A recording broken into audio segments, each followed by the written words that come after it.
I just wanted to make a quick little video about my truck build. This is a 2000 Ford F-350 Super Duty Dually. It's got the 7.3 diesel in it.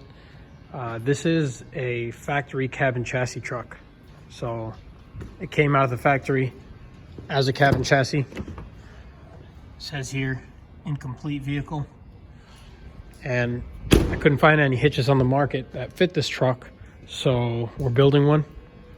And my plate is going to be out of this 1-inch thick steel. We got it cut. It's going to be sitting across both frame rails like that. And then we got these side brackets that are going to be welded to the plate and bolted into the frame with 5 bolts, 2 in the front, 2 in the back, 1 in the center. That's kind of what they're going to look like. And then my ball is going to drop in directly into that plate there. Here's my other side mount. And these are the holes that I'm going to be using. These holes are going to have to be a little bit larger. I'm using 1/2-inch grade 8 bolts. And that line there is where my ball is going to sit in the center. So, yeah, I originally ordered a B&W turnover ball hitch for the 2000 F-350 Super Duty.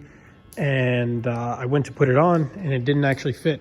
What I didn't know at the time is that the factory bed pickups are different from the cabin chassis pickup trucks.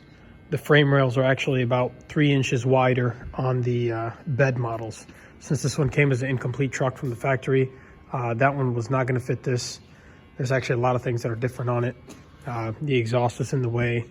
The frame rails are narrower on this, so it wasn't going to work out. Thought about modifying that one to make it work. Then I was like, you know what? I'll just build myself my own one.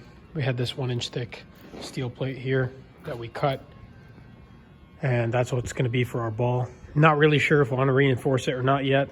We might have to, but for now, we're just going to put it together and see what it looks like.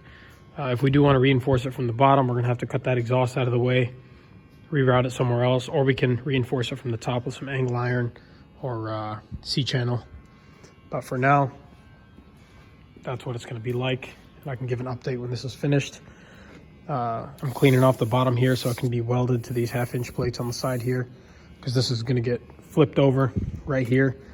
It's going to be welded to this, as I mentioned, and then bolted into the frame, and then my ball and D-rings are going to go straight into that plate. So yeah, just wanted to show you what we got so far, and I'll probably be putting an update video when this is complete.